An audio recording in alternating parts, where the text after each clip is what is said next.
What's going on, world? Welcome to another edition of the Black Mental Health Podcast. I'm your host, Reg. Joined today with me is a long-awaited guest. We tried to put this interview together so many times. She's been a huge supporter. I'll let you introduce yourself because I want you to get all the accolades out and get everything so people can know why you're here. But I'll let you introduce yourself so you can tell the people who you are and why you're here. That's introducing myself is like the worst thing ever. I really need to come up with like a little cliff note or something.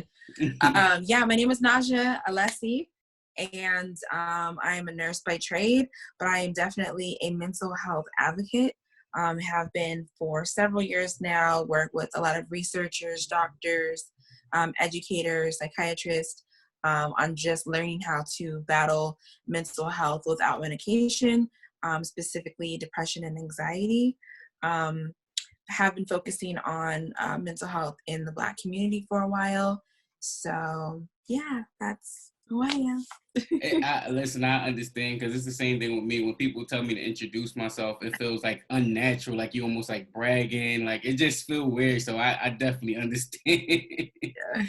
I will be remiss not to mention what's been going on in the media with the brother Ahmad, who unfortunately was murdered, because I'm not going to say passed away. I'm not going to say he was murdered recently in the news. So rest in peace to that good brother. I just wanted to get your opinion and perspective on, I know a lot of the people talk about like secondary trauma, like when Nipsey passed away, people felt that, especially this year when Kobe passed away, people felt that really too. So just secondary trauma, your reaction, your experience on like what's been going on in the media.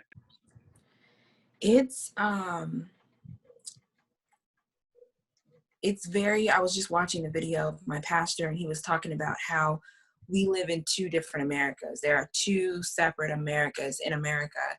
There's an America for brown people, and then there's America for non-brown people. And when you are from the America with this hue, it's very easy for us to internalize things like that happen.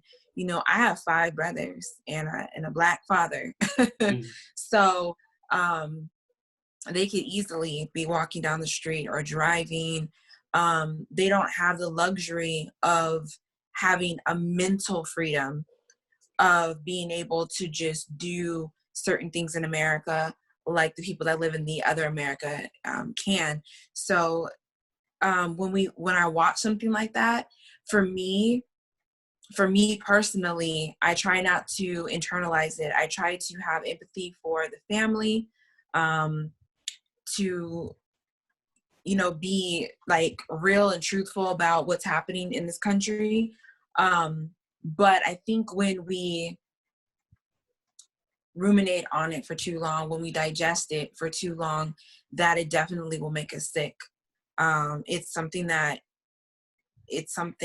is ingrained in America. America was built on racism, period.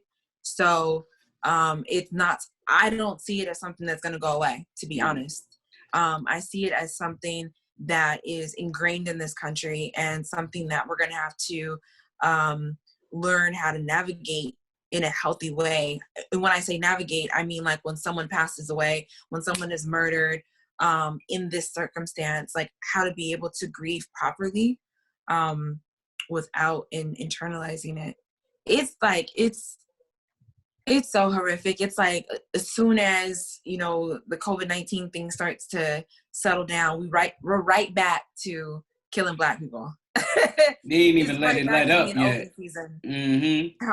Yeah, so it's sickening, honestly. No, that's so true. And I think with our generation, we're like kind of like the test dummies with social media and how that plays when we got to see the video over and over. Usually when you catch the news is only on certain times. But now with social media, like to be honest, I haven't watched the video yet. I know the circumstances. I know what happened. I know the story. I've seen the people involved and the murderers that's involved.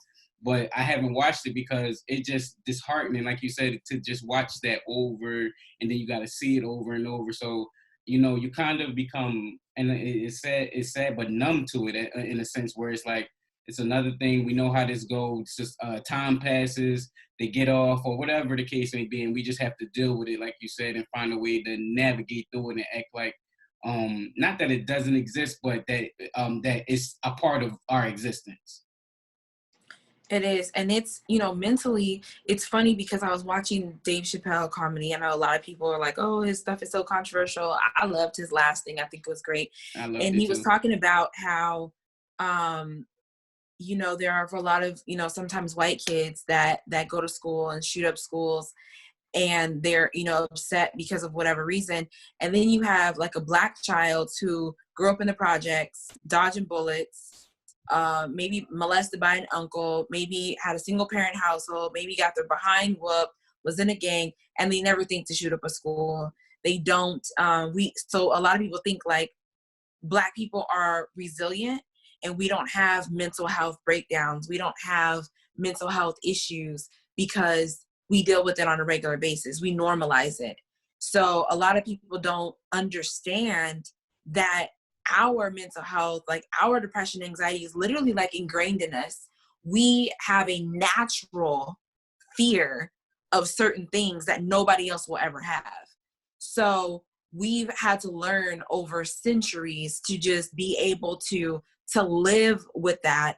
And I think that that's really what breaks down the Black community when it comes to mental health, is we've just learned to like live with it. Like it's part of our life, seeing somebody get shot on the corner, seeing our dad being drugged out of the house in handcuffs. Like it's a normal thing. So we just internalize it and keep going about our day.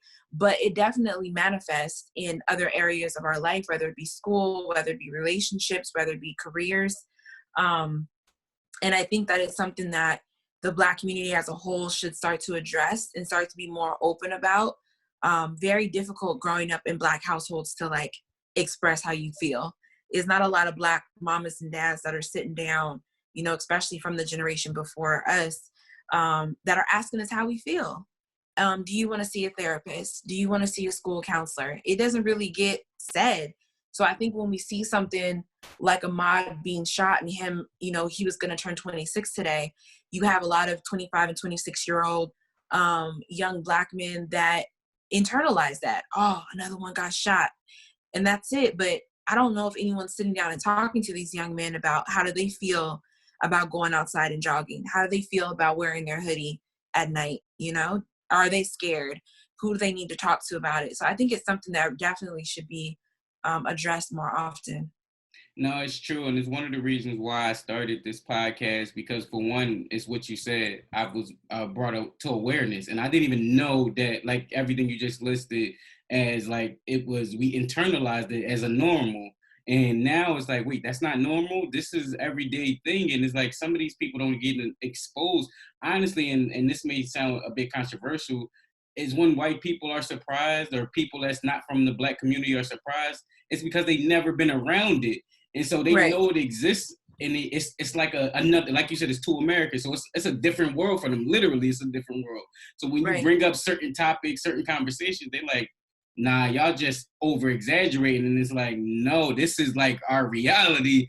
And so I wanted to bring on this platform so that people can know, like, no, these stories are happening, and different individuals are going through different things. And like you said, being in the Black community, it has a certain like normalcies that it's not really normal like at all. The worst thing I think that somebody that is non-Black can do is try and justify our pain.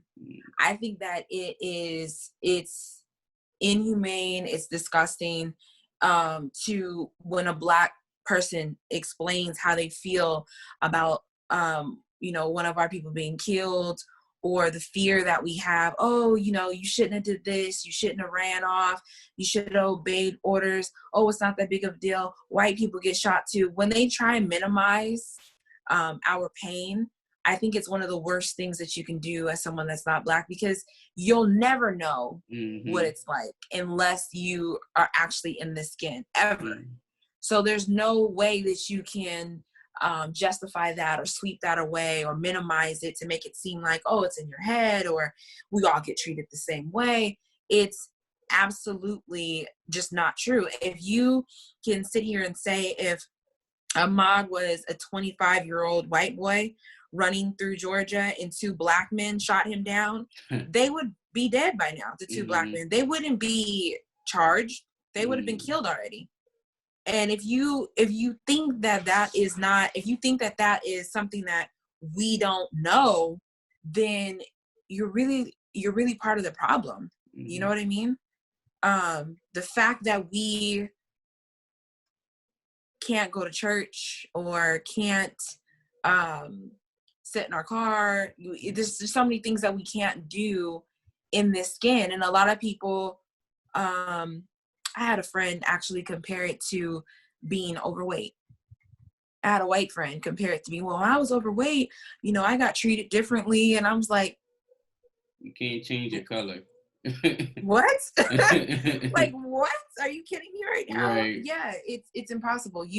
It's impossible for us to not be seen as a threat when our skin is a weapon. Our skin is considered a weapon in this country. That is a quote if it ain't one. So it's impossible for you shouldn't have had this, you shouldn't have had that. We can have a brush, we can have a cell phone, we can have nothing. If you have on this color skin, you automatically have a weapon, period. So for us to walk around knowing that, how can that not be scary? How can that not be viewed as something where we're mentally like, I'm in the car, and even though I don't have a gun in my car, because I'm black, I pretty much viewed as a gun, basically. So how do I tolerate that? Like, how would I navigate that? No, that's so true. And you touched upon it earlier about like you having how many brothers? 5. 5 brothers and a father, black father and black brothers. I know you had an unfortunate situation happen with one of your brothers. Talk about how that impacted you and how that situation played a part in your life. Yeah, so my parents got divorced when I was 13, and we all kind of scattered and went our own way. But one of my brothers came to live with me for several years. We're super close. We did everything together. He was literally my best friend.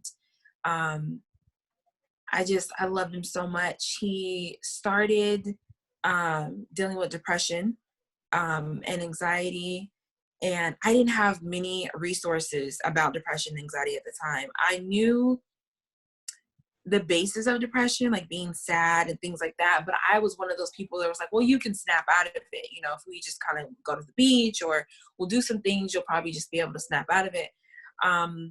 But long story short, he didn't snap out of it. It was a long roller coaster of trying to get him help, trying to figure out what was exactly wrong. He ended up moving back to Georgia, where he ended up committing suicide. And it was probably one of the worst things I've ever had to deal with. The entire time that he was sick, when he first moved back to Georgia, he was staying with family there, and he had attempted suicide, and they caught him and took him to the hospital. And I was trying to explain to them, he needs help, he needs this, he needs that. And being, like I said, sometimes in a Black household, there's no such thing as going to see a therapist. Oh, he's going to be fine, he's just stressed out. They minimized his pain, and they didn't talk about it. And there were no resources made available to him. No one knew what signs to look for when he was there. No one was able to even try to begin to help him. So when he committed suicide, it was devastating to me, because I was like screaming and yelling and trying to get someone to, he needs help.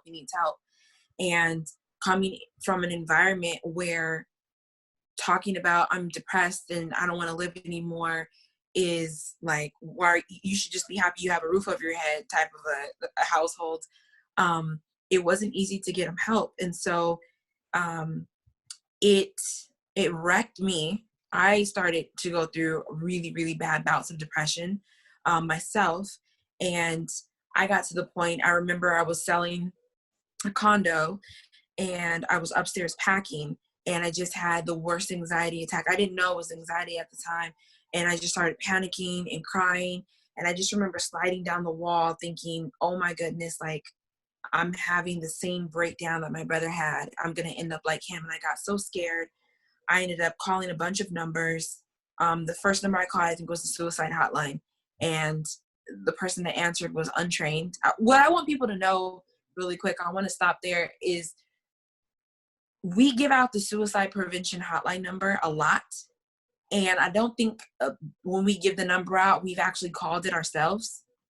And what you have to know about that number is that there are volunteers that are some loosely trained. And so they aren't medical professionals, they aren't doctors, they aren't counselors, they are civilians like you and I that are partially trained for crisis calls. Some of them are tired, some of them are going through their own things, and some of them are not properly trained. And so imagine being at your wit's end and wanting to commit suicide and calling and getting a representative on the phone that is dry, that is downcast, that you can't really understand what she's saying. It could be a life or death situation for someone.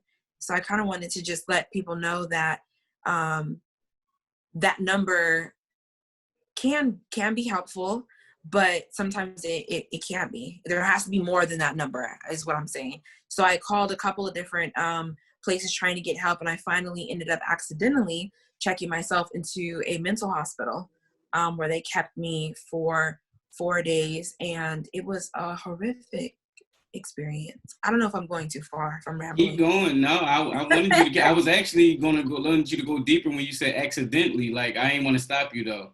Yeah, so I was thinking, and this is the thing.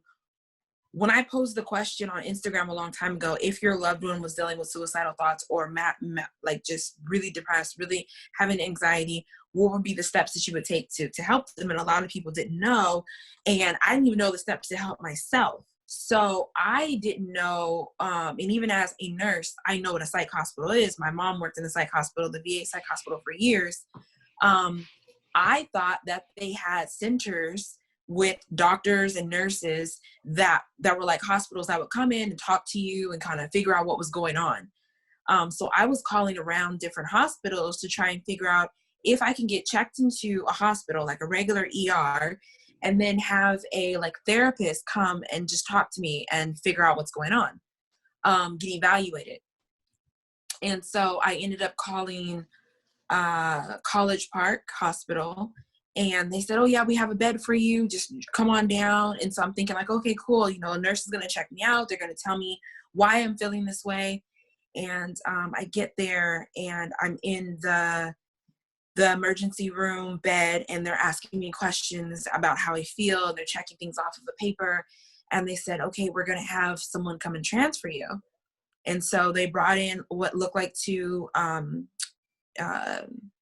the people in the ambulance, I can't even think, paramedics. With a gurney. With a gurney. And they put me on the gurney, and when they put me on the gurney, they strapped my arms down. And I was thinking, it was different. Yeah, I was like, why are you strapping my, and she looked, I said, why are you guys strapping my arms down? She was like, oh, it's just protocol to make sure you're safe. And I'm thinking, okay, maybe they don't want me to fall off. But it was still very weird because I had been in an ambulance before. So I was like, this is like weird. Why are you strapping my arms down? So they put me in the back of a ambulance, and they take me down to a hospital in Los Angeles. And when they wheeled me inside and I got off the gurney and the door shut behind me, it locked. And I was like, this doesn't look like a hospital I was thinking of. And they took me into a room, and when I got in the room, there was a nurse, and she was telling me, okay, you got to take your shoelaces out of your shoes. And I was like, wait, what? And so I said, wait a minute, I think I'm at the wrong place. I think I may have, checked myself to the wrong place. And she said, you answered questions. You said that, you felt like you were dying. I said, yeah, I was having an extreme anxiety attack. I did feel like I was dying. And I don't know if they wrote down, I felt like I wanted to die Mm. or what it was. But she said, you know, legally we can keep you up to 14 days. If you just take your medication and do what they ask you to do, you can get out sooner. And I was like, well, I don't take medication. Now, mind you, I had never taken medication in my life. So they said, if you just take the medication and do what they ask you to do, you can get out sooner. So I just started crying. I was like, oh my goodness, like, what did I do? And it didn't help my anxiety at all, because now I'm thinking like, I just locked myself into like a nut house. Like I was like really like panicking. So it was like a prison. You only got phone calls at certain times. You take showers at certain times. The rooms had no windows. You were able to go outside for maybe an hour a day. Everyone ate in like this common area room. It was very much, I felt like a prison. They didn't separate people that had depression and anxiety from people that had schizophrenia or, you know, multiple personalities or whatever. Everyone was in the same row, just men and women were separated. And so for someone who was having anxiety attacks to hear someone having a manic episode run down the hall screaming, it didn't help my anxiety at all. It was terrifying, actually. Then when you had to go line up to take medication, it was they didn't do a screening to ask me if I was allergic to anything. They didn't ask me if I had taken any medication before. They decided what medication they wanted me to take, almost like a guinea pig, based on the symptoms they thought I had, and they checked to make sure you took it. And so I think they gave me Seroquel, and it's an antidepressant, and then they gave you sleeping pills. Well, I was extremely sick to the point where I was shaking and sweating, and I had made friends with some of the nurse staff there because I was very coherent. I just was having anxiety and depression. At that moment. Yeah, so I was still very like aware of everything that was going on. So I had made friends with some of the nurses, and I told her, you know, I am really sick. Like, I feel like I'm like dying, like this medication is really bad. And she said, don't tell them that, because if they find out you're sick on this medication, they will try you on something else. So basically it was, they will keep trying you on medications until they find one that sedates you, pretty much. So the next day I asked for a Bible. They were handing out magazines, and I said, do you think you can find me a Bible? And the activities coordinator found me one. I was too sick and too anxious to read it, but I remember falling asleep, just holding it and just like trusting God. Like, okay, God, like you have to be doing something with this. I wouldn't be in here otherwise. Like, you have to be doing something with this. And I remember the next morning waking up just with a sense of peace, like just peace. So I made a phone call to my friend. She came and she brought me my regular clothes, because you can wear your normal clothes if you want. And I said, I'm not wearing the gowns here. I'm not going to receive like this mental health issue. So I had her bring my regular clothes, and I was walking around. People thought I worked there. I was so peaceful and so like calm. There was a girl that was down the hall who was schizophrenic and very irate all the time. And the nurses would yell at her and tell her to be quiet, go back in your room. And I remember her coming out asking for the doctor. She kept asking for the doctor. And I remember from being a nurse and working with dementia patients that when someone is not cognitive of what they're doing, you can't argue with them because they actually don't know what they're doing. So you can't tell someone that has dementia, you know, no, you don't live here. You live over there. If they think they live here, that's where they live. So from having that training and having peace, when she came to the nurses and started yelling and screaming that she wanted to see the doctor, and they're telling her the doctor's not here, you're not seeing the doctor this week, it made her more irate, to where they had to pin her down, put her in a separate small room, and give her some type of an injection to sedate her. And I just remember walking past the door, seeing her it was like so scary, like walking past the glass and seeing her just banging on it, let me out, like crying. And I was like, oh my goodness. So the next day she started at it again. And I remember just going up to her and saying, like, I'll make sure the doctor comes and sees you when he gets here. And she was like, will you make sure he comes and sees me? And I'm like, yeah, as soon as he gets here, I'll have him come and see you. Just wait in your room. And when he gets here, I'll come get you. Okay. And she went in her room and laid down. And I remember another girl being transferred into my room because her roommate was really irate, and praying with her. And I remember the nurse coming in telling us that we couldn't touch because I was holding her hands praying with her. And the nurse came in and was like, you guys can't be on the same bed. You can't touch. And I remember us having karaoke and remembering that the girls that were pacing up and down the hall that were always irate, as soon as the music came on, everyone was normal. Mm-hmm. Everyone was like at peace. Mm-hmm. And then I also remember when everyone went outside and they were in the sunlight, the ones that were irate and really upset all the time, they just laid on the floor in the sun and they were just quiet. So I was paying attention to all these different things. I was paying attention to how the staff was treating them. I was paying attention to the environment. I was paying attention to the food, the medication, paying attention to how their behaviors changed in certain environments, how they were more agitated being locked up in a room with no sun versus being around people in a loving environment. It's almost music. Inhumane at that point because it's regular human things that you want to do. Right. And I understand, I will say this, that if someone is very, very, very suicidal and they are very adamant about killing themselves, these places, the place that I went to, would be good for someone that is adamant about killing themselves. Because at that place is supposed to stabilize you and then they put you back out. So there's nothing there, like there's no plastic. There's nothing there for them to be able to kill themselves. Mm-hmm. So it's supposed to stabilize them. The problem that I also saw, though, was there was no counselors. There was no therapist. So I thought if someone comes in here and they want to commit suicide, and that's what they're really adamant about doing, you lock them up for 4 days so they don't have anything to commit suicide with. You shove medication down their throat so they're numb. The medication that they gave me made me unable to cry. I remember sitting on the bed with a girl next to me and she was like, don't you feel like crying? I was like, yeah. And she's like, but you can't, huh? And I was like, this is so weird. Like, I feel like I want to cry and I can't. So it literally numbs emotions and senses, which is not normal. Tears, I believe, are very cleansing. I feel like when someone has a good cry, like God made tears for a reason, it just cleanses you. It releases emotions. So for anything to trap that inside of you is also inhumane. So on the 4th day, the doctor came to see me, the doctor that was running that facility, who was also very weird. He talked to everybody with sunglasses on, dark sunglasses to where you couldn't see his eyes.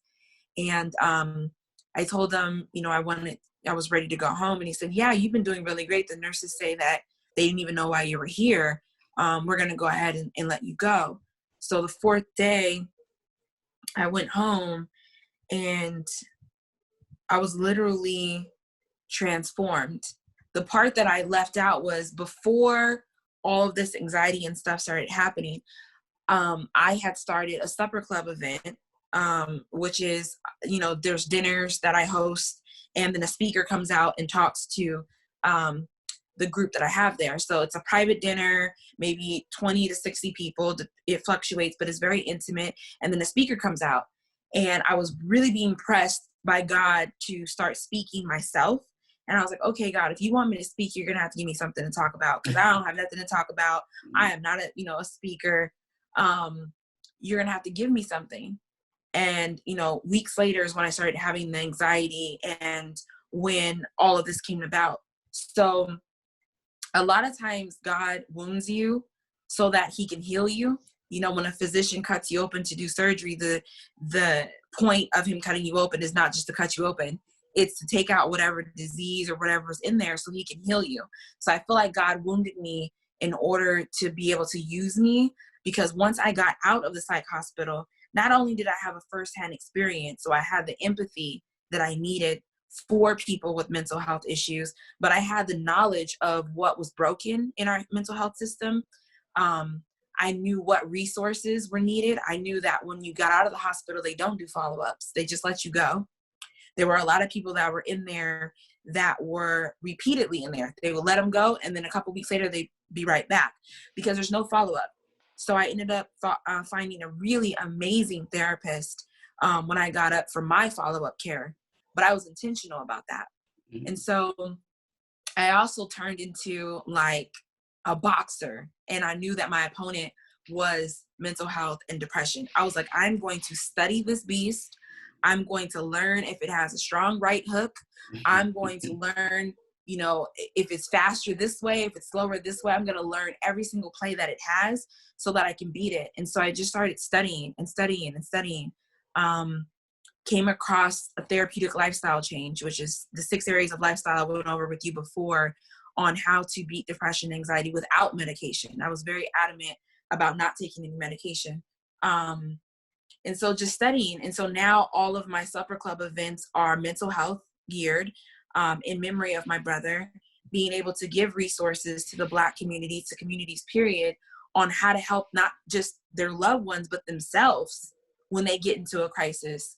Having a mental health continuum card that lets you know how far you've gotten, and what help you need based on the color that you're in. Just lots of different resources and information for people to be able to help themselves heal. So it was a horrific experience for me, but I would do it all over again to be able to help other families, because I needed those 4 days to see what mental health actually was. So long-winded. No, it was beautiful. It was a beautiful, like, crafted message because, and that's why I wanted you to go in detail. I've never been in a mental health facility. And that we have one in Philadelphia. She's on the West Coast. I'm on the East Coast, guys, if you didn't know. So it's 5 o'clock. I'm in Cali. She's in Cali, and I'm in Philly. So we working the time difference out right now. But honestly, I have never heard like anyone have a good experience within those facilities. And again, I know they're there for to help. So I would never like try to take them away, because they like, mental health is a spectrum. It's not a monolith. So people try to put it as a monolith. There's a spectrum and you got to find out where you fall amongst that spectrum. And I think it just needs changes with individuals like yourself who's been in it and can come out and say, like, no, these are the steps that went wrong, and this is what I suggest, or this is the way it should change. And so that's why I wanted you to go into detail and share your experiences, because there's a lot of people that don't have a voice, you know what I mean? They just go through it, take it as it is, and then they just got to live with that experience. So that's why I wanted you to share it as much as detail as possible as you wanted to get. Yeah, they have this place in Massachusetts, I believe it's called the Gold Farm, Gould, and it is the first, and I think the only in the country. It is a mental health farm. It is acres and acres and acres of land that these people turn into a farm. And what they do is they get people there that have extreme mental health issues, and they put them into community, which is how God created us to begin with. They put us into community. And so they're starting to like work the land and the field. They're outside getting sunlight. They're eating healthy food. They get up in the morning and they sing and they do activities. And they have like an 80 to 90% success rate. They also help them get a job and acclimate it back into the community. Wow. After they complete their program. And they have people there that are there for 2 weeks, people there that are there for months, years, however long it takes you to feel comfortable to go back out into society. And I feel like mental health facilities need to have separate wards. They need to have a certain area for people that are very, very, very suicidal. They need to have a certain area for people that are schizophrenic. They need to have a certain area for people that are just dealing with depression and anxiety. And they need to have different activities for those different areas. I mean, just laying outside in the sun alone was just healing for everybody on all levels. Singing karaoke, people that had schizophrenia that were really manic, it came right down when they were in community with people singing. So just paying attention to little things like that. It's crazy that the doctors and the staff, they are on a repetitive regimen where it's just kind of like, you know, in and out, give them medication in and out. And they never paid attention to, you know, the people, the patients that are here behave better, or you have a better experience with them when they're in these certain environments. So to be able to make those adjustments. So I do feel like our mental health field, as far as it, you know, being a whole, is very broken. It's very broken. I don't feel like people get the help that they need at all whatsoever. And so you do see a suicide rate going up a lot higher, especially now with social media and just so many more different things compiled on top of what we used to have in the past. Yeah, I think it's a whole new landscape out right now, and it's just compounding, and it's taking individuals like yourself to, like, you know, use their experience to expose, but also bring resources, like you said, with the hotline.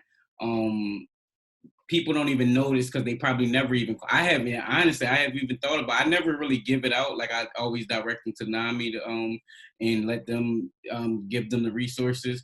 But I never even called the number to see like who's on the other end, how is it being treated, like what's going on. So that's actually and an you can interesting call thing. and ask questions too. Mm-hmm. If I called one time and I said, you know, I was thinking about giving my friend this number because you know, I thought maybe they're suicidal. How do you guys do your assessment? Can you walk me through the steps? And she sat there with me on the phone and said, well, we asked them this, and then we asked them this question, and we try and engage and see kind of what their mindset. So she talked me through what the assessment was, and I felt comfortable in that instance. It just depends on who you get on the phone, though, Right. you know, always too. But I always ask people, you know, call the number and see, you know, who's there, and ask questions, because you're giving your loved ones that number expecting or hoping that they're going to get some type of a glimpse of hope in a very, very dark moment.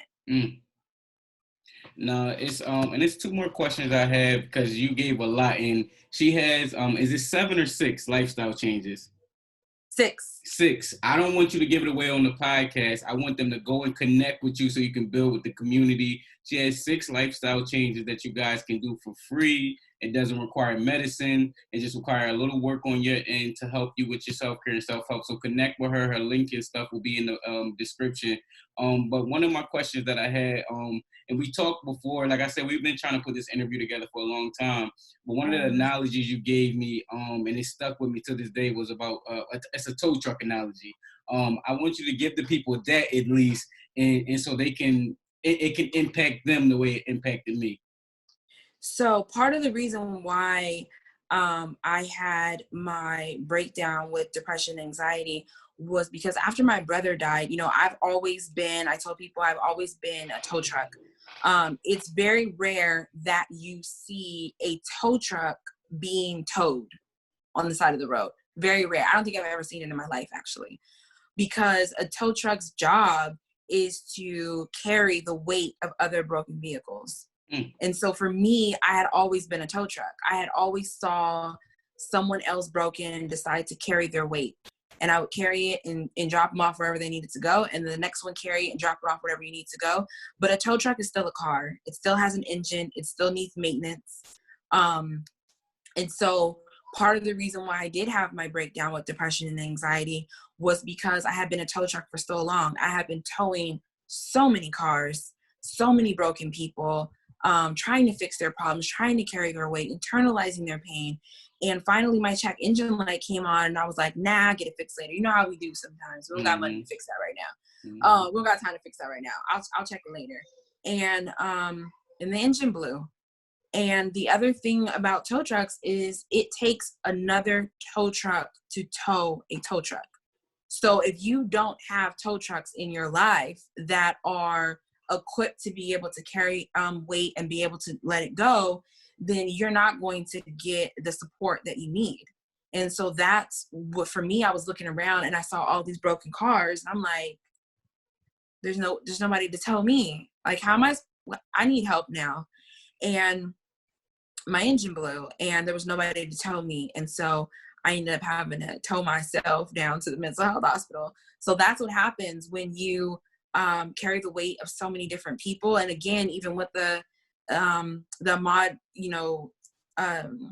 murder that just happened, carrying that weight, carrying the weight of so many Black men and so many people that have just been losing their lives. When you carry that weight, you're not able to offload it. You're not able to understand how to just process it and then let it go.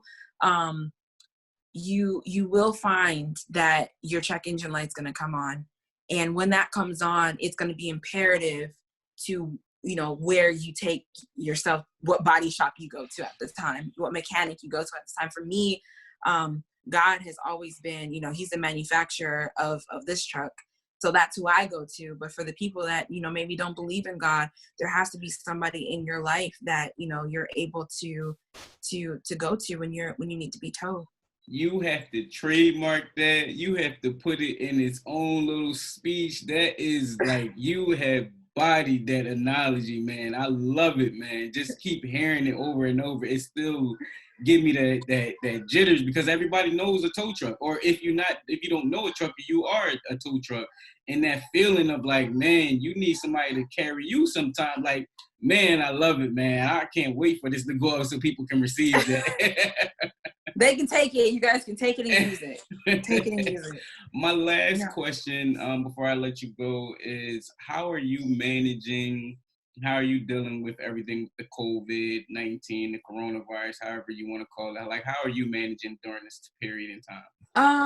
Well, I'm a home health nurse, so I've been seeing patients, continuously. And a lot of the patients that I see are on hospice, so they already had an underlying condition where they were terminal. So I haven't encountered anyone with COVID. I've been just more cautious about, washing my hands and things like that.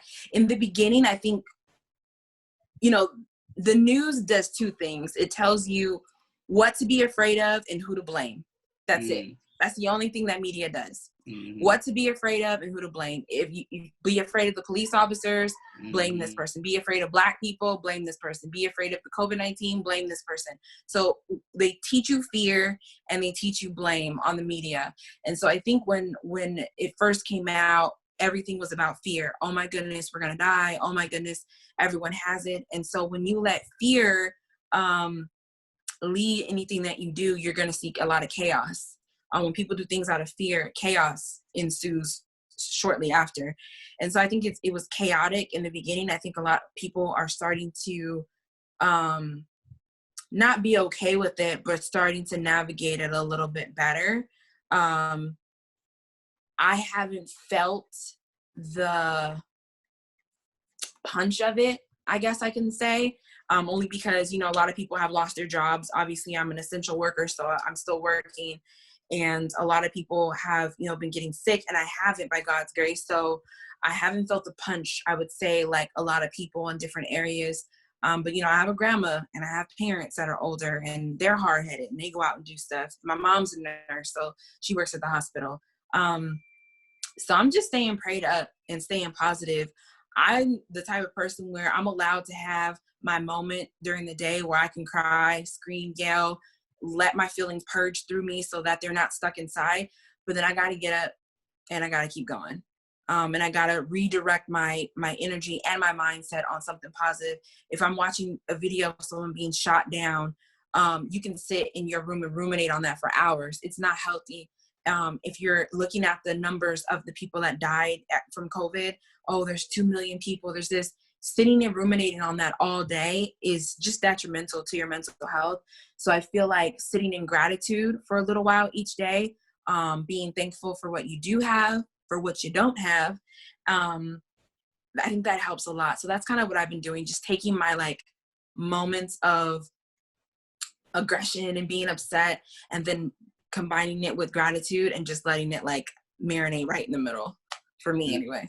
No, that makes a ton of sense. I actually had one question that popped up. One last question. It's my last one. Yeah, no worries.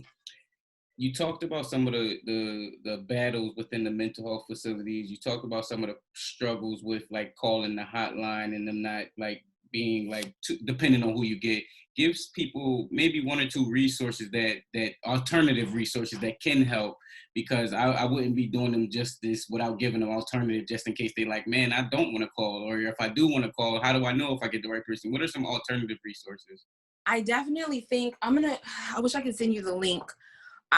The first thing that I like to do, I like to look at the mental health continuum. It has colors on it, right? It has green, yellow, orange, and red. And in those three different colors, it kind of addresses how you feel. So in the green, it could be, you know, I'm cheerful, I'm at peace, I'm happy, I'm doing my regular activities. And so you really don't have a lot of work to do there. In the yellow, it could be, I'm a little bit anxious.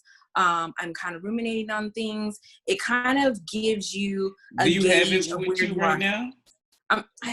If you don't have it, because I can pull it up on the podcast if you text it to me. Like I can pull it up. Oh, I'm on my phone though. Oh yeah. All right. Well, if not, I'll put it in the link and we'll figure, and I'll put it okay, down below. I will get it. They do have it online. If you go like on Google search and you type in mental health continuum and hit images, you will see a bunch of them that pop up, and they're all color coded. Now keep talking. I'm gonna try to pull it up while you're talking. Okay, perfect. So if you type in mental health continuum, you look up images, you'll see a bunch of them that are color coded. I like to start there. I like to know where somebody is with their mental health, so you can direct them into the right path. On the mental health continuum, what it does, it lets you know, based on whatever color you're in, what resources you need to do. Therapists like to see people when they're in the yellow, not the orange, and definitely not the red, because that means you've gone really far and you could start having like really, really serious symptoms of depression, anxiety, even suicidal thoughts. So when you are in the yellow, when you are just... you can see that? There you go. Yes, there you go. Okay. That is the mental health continuum, you guys. So therapists like to see when you're reacting, when you're in yellow. If you're already injured, you've kind of gone far. And if you're ill, you've definitely gone far.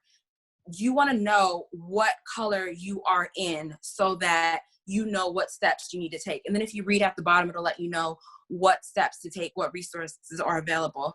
For me, I believe therapy is golden. If you can find a therapist to talk some things out, a lot of times you can really get to kind of the root of where it's coming from. Depression, anxiety doesn't just come out of the sky. There's a root cause to it. Depression, anxiety is just a byproduct of that. It's just a branch on the tree.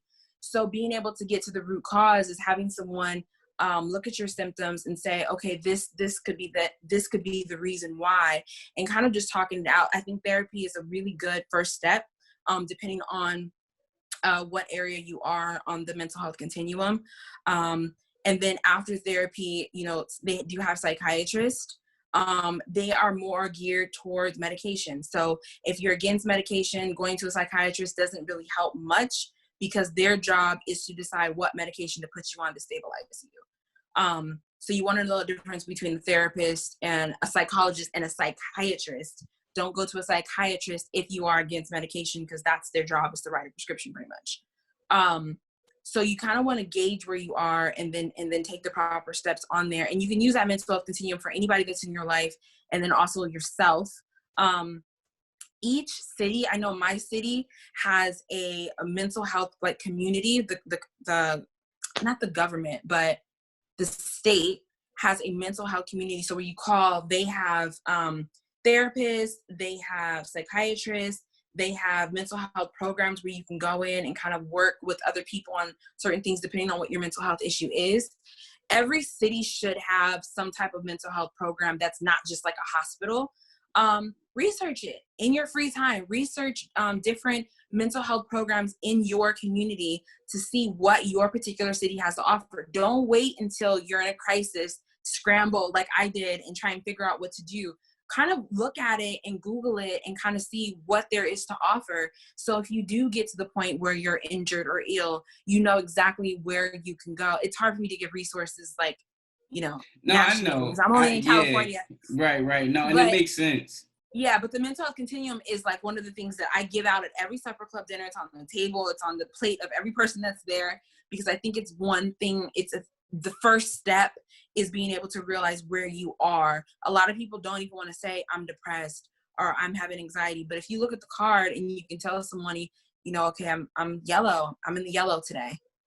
It's better for them instead of saying I'm really depressed. Sometimes that's a taboo word for a lot of people. So it helps a lot of people feel a little bit more safe too. And if you and your friends have the codes in yellow, red, orange, and green, and you're having a conversation with your friend and they say, you know, I feel like I'm kind of in the orange today, you'll know what that is. And you'll know how to be there for them as a friend, listening to them, helping them get past the stage of ruminating on something negative. The best thing you can do for someone that's depressed or having anxiety is to be there for them, is to really be present, to let them know that somebody cares, to let them know that somebody is actively listening. You're not trying to fix their problem. You're just trying to have them hurt less. That's it. Just hurt less. So if you are, you know, around someone and they're talking about being depressed, you're not like, okay, well, you know, this is how you fix it. It's kind of like, you know, I understand what you're going through. I'm here. I just want you to hurt less so you can, you know, talk to me about it. And then also, again, not turning into a tow truck, not carrying the weight of someone, but being able to have empathy to feel with them and not for them. Ooh. So there's a difference. Yeah. And we gonna end it right there. She gave y'all plenty of gems, and y'all can connect with her. I'm gonna put the link in all her places. You can find her on Instagram. She's doing amazing work. As you can tell, she's full of details and resources. Again, they can connect with you on social media. Like, share, subscribe, comment, and connect. And remember, this platform has never been about a replacement to therapy. It's an alternative, and it's a place where people share therapeutic stories. Thank you for listening.